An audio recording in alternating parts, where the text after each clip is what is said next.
자, 이 그림은 뭐냐 하면 지난 2000년 동안의 인류의 경제 성적표입니다. 제가 경제학자라고 말씀드렸죠. 지난 2000년 동안의 인류의 경제 성적표예요. 뭐 금방 이해되실 거예요. 그러니까 초기 한 1500년 동안에 사실상 근대적 의미의 성장, 경제 성장은 있었다 없었다? 없었다. 그냥 바닥을 기었다 한마디로. 그러니까 여러분과 저는 서기 1000년에 안 태어난 걸 너무 감사하게 생각해야 돼요. 우리가 사실은 언제 태어날지, 어느 날에 태어날지 아무도 스스로 결정 못 하잖아요. 근데 지금 태어난 걸 여러분 너무 감사하게 생각하셔야 합니다. 진짜. 저렇게 오다가 경제학자들의 최고의 관심은 경제 성장이거든요. 이거는 뭐 경제학이 근대 경제학이 한 200여 년 이상 됐는데 뭐 가장 큰 관심사예요. 1등 관심사고 우리 국민의 1등 관심사도 복지 아닙니다. 뭐 워라밸 아니에요. 기후 절대 아니에요. 뭐죠? 경제 성장이에요. 한 번도 안 바뀌었어요. 근데 결국 보시면 인류의 경제 성장도 지난 200년의 산물이다. 심지어 1820년이면 지금부터 205년 전이잖아요. 저 때의 지구 전체의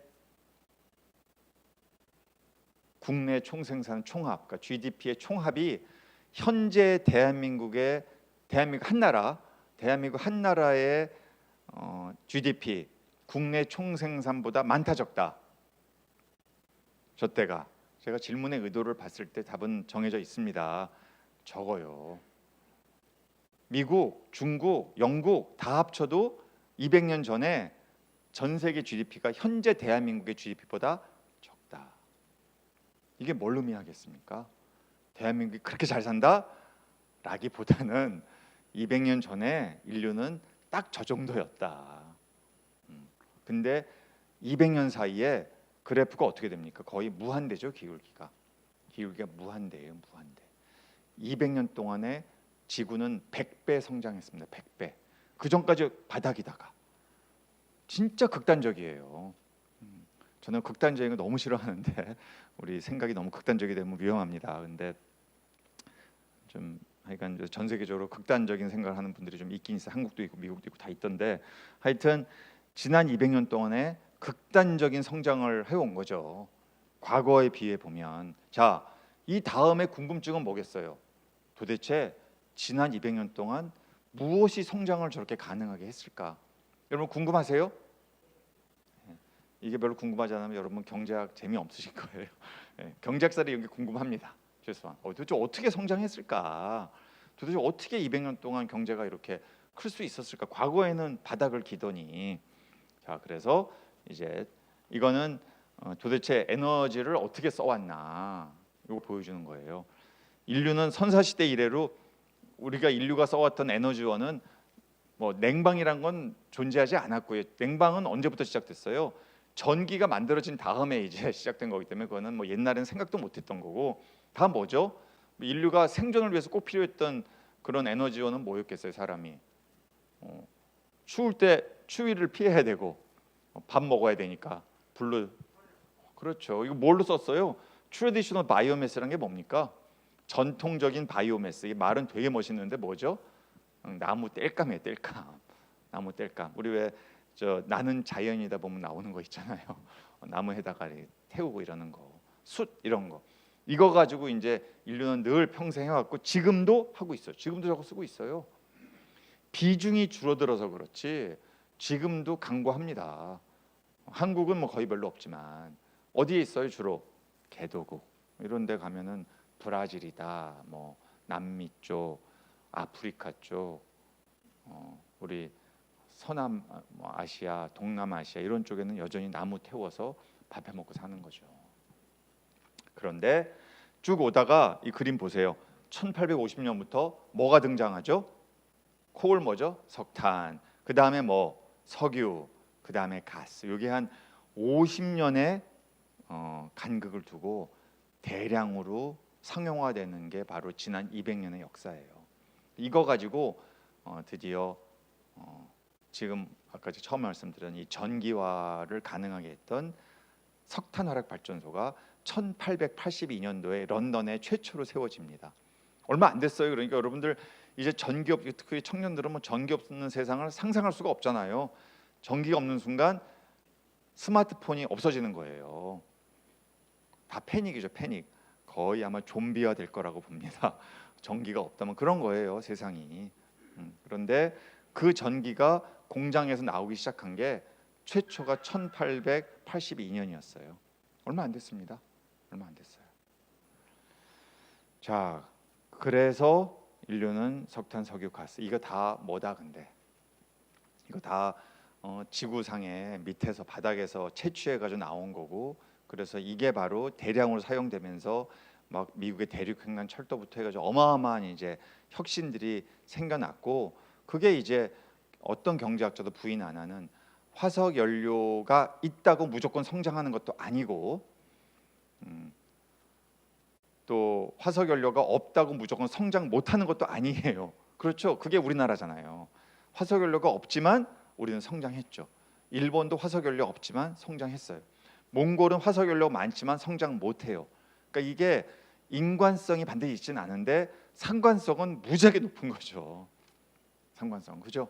두 개가 계속 같이 갑니다. 그림 모양이 똑같잖아, 그죠? 앞에 거랑 그림 모양이 똑같아. 이거 만약에 2000년으로 확장시키면 그림 모양 똑같아요. 쭉 오다가 갑자기 그냥 올라가는 거죠. 여기까지는 행복해요. 여기까지는 그래도 인간이 기술이 생겨가지고 이 지구 안에서 바닥을 긁어가지고 석탄, 석유, 가스를 막 채굴해내고, 또 이제 가스는 요새 새로운 기술이 미국에서 나왔죠. 수평 바세법이라고 밑으로 들어가는 게 아니라 옆으로 뚫는 거예요. 옆으로 뚫어요. 그러니까 이게 이제 넓은 지역에 퍼져 있던 가스를 이렇게 모으는 이른바 셰일 가스라고 하는, 이게 이제 생겨가지고 미국이 드디어 겁이 없어졌어요. 우리가 드디어 화석 연료를 다 갖고 있다. 이제 드디어. 요새 중동을 과거처럼 의존하지 않습니다. 미국이 다 있기 때문에 이제. 하여간 미국은 그런 면에서는 뭐 참 복을 받은 것 같아요. 뭐 어쩔 수가 없어요. 다 있고 혁신도 계속 일어나고 하니까. 문제는 이제 이 다음 그림이에요. 이걸 보세요. 이건 뭡니까? 연간 이산화탄소 배출량. 그러니까 앞에 화석 연료를 써서 19세기에는 전혀 몰랐던 거죠. 이산화탄소가 배출된다는 건 몰랐어요. 한국은 1960년대부터 이제 조금 먹고 살기 시작하면서 집에서 쓰는 난방과 집에서 쓰는 취사를 위해서 이른바 9공탄, 사실은 19공탄이죠. 구멍이 19개입니다. 제가 초등학교 때 많이 썼던 거예요. 이거를 이제 쓰면서 그거도 너무 감지덕지했죠. 근데 문제는 그 9공탄을 쓰면서 가장 결정적인 문제가 폐해가 뭐였죠? 우리 연세 드신 분은 아시는데, 이산화탄소가 하니까 뭐가 나왔습니까? 일산화탄소, 저 투자 빠진 거, 이 빠진 거, 일산화탄소가 나와가지고 불완전 연소를 하니까 어마어마하게 많은 분들이 집에서 그냥 아침에 일어나면 사망한 거예요. 지금은 상상도 못하는. 저도 어릴 때 많이 봤어요. 우리 옆집에서 돌아가시고 저 집에서 돌아가시고 뉴스거리도 안 돼요. 하도 많이 죽어서. 끔찍했죠, 사실은. 그게 6, 70년대 일입니다, 대한민국에. 그 석탄은 태백 탄광에서 나왔어요. 정선 이런 데서 무연탄. 그 무연탄은 석탄화력 발전소를 돌리는 데는 못 씁니다. 효율이 떨어져가지고. 그래서 근데 이제 이렇게 쓰면서 결국은 이산화탄소가 이렇게 배출된다는 사실을 이게 20세기 중반부터 과학자들이 고민하기 시작한 거예요. 보세요. 기울기가 참 갈수록 어떻습니까? 기울기가 갈수록 급해지죠. 정말 너무 똑같아요. 그림이. 제가 지금 3개째 그림을 보여드리고 있잖아요, 그렇죠? 인류의 경제 성장 성적표, 인류의 화석 연료 사용표, 그리고 이산화탄소 배출 그림. 다 똑같아요, 그림 모양이. 3가지가 같이 가는 겁니다. 그러니까 여기서부터 이제 고민이 시작된 거예요. 그래서 이 2가지 명제가 참인 것으로 등장한 거예요. 첫 번째, 지구는 어떻게 되고 있다? 뜨거워지고 있다. 화석 연료 사용해서 이산화탄소가 배출돼서 지구는 첫 번째 명제 참으로 등장했어요. 2번째 명제, 왜 뜨거워지고 있냐? 인류의 경제 활동 때문이다. 특히 화석 연료를 사용하는 경제 활동 때문이다. 이 2번째가 굉장히 예민하고 어려웠어요. 이걸 인정하고 싶지 않은 사람들이 많아요. 왜? 이걸 인정하는 순간 무슨 일이 벌어지는 거죠? 200년 동안 인류의 경제 성장을 가능하게 했던 성공 방정식인 화석연료 사용을 이게 마음대로 못하는 거 아니야?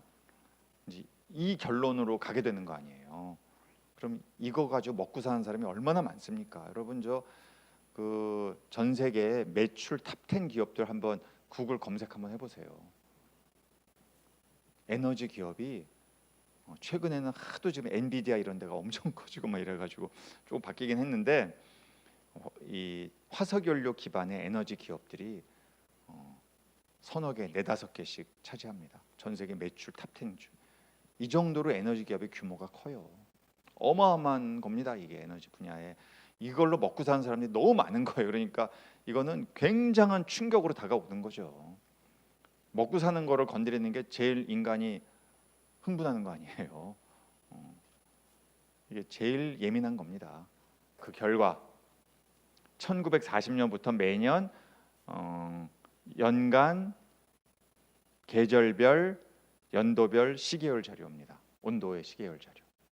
어때요? 지난 80년 동안 지구 온도는 어떻게 되고 있다. 계속 아래서 위로 올라가고 있다를 보여주죠. 저 Y축에 0도 있죠. 0도. 저 0도가 뭘까요? 이거 딱 있는 거 수업 시간 물어야 되는 건데. 0도가 저게 도대체 지구의 평균 온도가 0도입니까? 아니죠. 여러분 지구의 평균 온도가 0도면 우리 다 얼어 지금 없어요. 다 죽어, 다 죽어. 저 0도는 뭐겠어요? 예? 아니에요, 아니에요, 아니에요.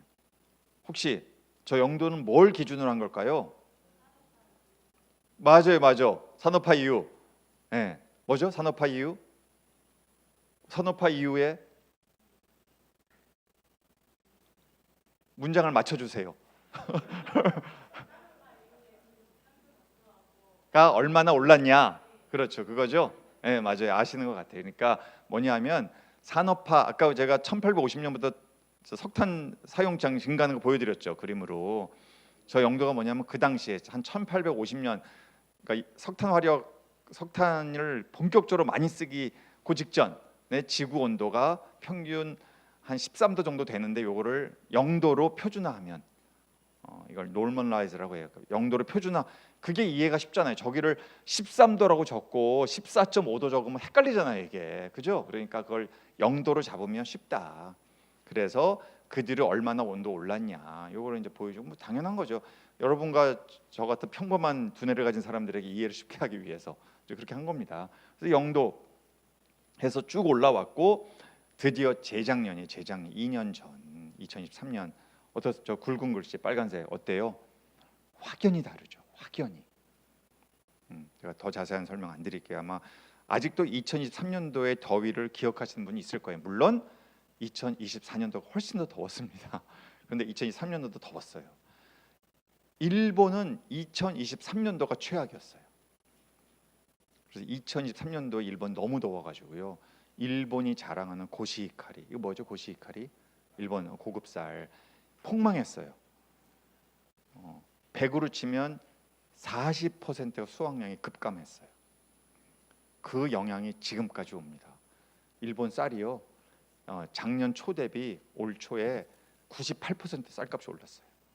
엄청난 충격이에요. 지금 일본 사회에. 일본 사람들 한국 사람은 쌀 더 좋아하는 거 아시죠? 일본 쌀이 막 세계 제일 고급이다. 엄청 막 뭐 자부심이 막 강해요. 이 사람들이. 쌀값이 거의 2배 올랐습니다. 아직도 안 떨어져요. 아직도.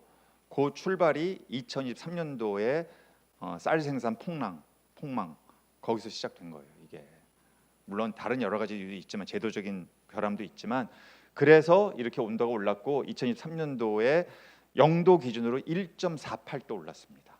1.48도. 마의 1.5도에 가까이 갔다. 그 유명한 1.5도에 가까이 간 거예요. 결국은 작년의 온도는 저기 써 있죠. 지구 온난화 임계값 몇 도 돌파? 섭씨 1.5도 돌파. 그러니까 작년이 기념비적인 해입니다. 이 기후에 있어서는 산업혁명기 이래로 최초로 그 당시 온도보다 1.5도를 초과한 첫 해예요. 작년이. 여러분 올해 체감 어떠세요? 올해 작년보다 높을 것 같으세요? 낮을 것 같으세요? 올해 12월까지 지나고 나면 좀 낮을 것 같죠? 저도 그렇게 생각합니다. 7월은 너무 괴로웠는데 지난 5월은 선선해서 이번 여름은 좀 넘어가려나 했는데 7월이 너무 고통스러운데 8월 이후로 좀 괜찮았죠, 그죠? 예? 바다, 예, 바다 얘기 좀 말씀드릴 거 좀 이따가. 예, 그래서 하여튼 뭐 저는 뭐 기상학자가 아닌데 아마 내년 초에 나올 텐데 제 느낌에는 2023년도와 2024년도의 중간쯤 어디 위치하지 않을까. 근데 이 얘기는 무슨 얘기냐면 온도는 지구의 온도는 변동성이 있다. 그러니까 이건 제가 옛날에부터 유학생 시절에도 그때 들은 얘기인데 이게 오르락내리락 하면서 올라간다는 거죠. 전체 추세가 계속 올라가는 건 아니고 오르락하만 장기 추세는 올라가는 이제 이런 흐름으로 가는데 이제 좀 비관적인 이런 과학자들은 앞으로 5년 내면 상시적으로 1.5도를 넘어설 것이다. 상시적으로. 그러니까 2030년이 되면 이제 그때부터는 1.5도 이하는 없는 거예요. 매우 고통스러운 거죠. 매우 고통스러운 거예요. 아주 낙관적으로 보더라도 2040년까지는 이게 달성된다. 사실은 1.5도는 이제 과학자들은 솔직히 말씀 다 포기했습니다. 1.5도는 넘어요. 문제는 2.0도, 2.0도까지 넘어갈 거냐. 근데 이런 건데 더 이상 과학적인 얘기 너무 많이 하면 시간도 없고 하니까 하여간 그런 지금 그 경계선상에 있다. 제가 그 정도만 말씀드릴게요. 하여튼 빨리 보세요. 이게 저 탄소 배출을 많이 하는 나라는 여러분 예상 그대로입니다. 1등은 어디다? 중국. 2등은 어디? 미국. 3등은 다 예상 인도. 4등은 러시아. 5등은 일본, 가까운 일본. 6등은 인도네시아. 그죠? 7등은 이란, 8등은 독일, 9등이 한국이에요. 여러분 우리나라가 탑 10입니다. 근데 비중은 몇 퍼센트다? 1.6%. 이게 중요한 포인트예요. 이게 뭘 시사합니까, 여러분? 이게 우리나라가 탑 9인데 2022년도 기준 탑 9인데 비중은 1.6%다. 그럼 전 세계의 190개 국가가 우리보다 탄소 배출량이 어떻다는 얘기예요? 더 적다는 얘기죠. 이게 뭘 의미합니까? 대한민국이 2050년에 탄소 중립을 설사 달성한다고 칩시다. 지금 추세로는 달성 못할 것 같아요. 여러 정부들이 이미 벌써 기울기가 많이 이 추세를 따라가지 못하고 있어요. 이 탄소 중립으로 가는 추세를 막 그 위에서 헤매고 있기 때문에 쉽지 않을 것으로 보지만 설사 달성한다고 하더라도 그러면 얼마큼 주는 거예요? 1.6% 없어지는 거예요. 자, 기후변화 문제 해결에 대한민국이 선봉장이 될 수 있다 없다? 없다예요. 우리가 1.6 줄인다고 막 갑자기 온도가 1.78 가던 게 막 1.5로 떨어지고 막 이런 일은 없어요. 저기 있는 중국, 미국, 인도 이 세 나라 합치면 50% 넘습니다. 깔끔하게. 그리고 아마도 이 세 나라의 비중을 합치면 50%에서 더 올라갈 가능성이 있어요. 세 나라 중에 어떤 나라 때문에? 어느 나라 때문에? 중국일까요? 미국일까요? 인도일까요?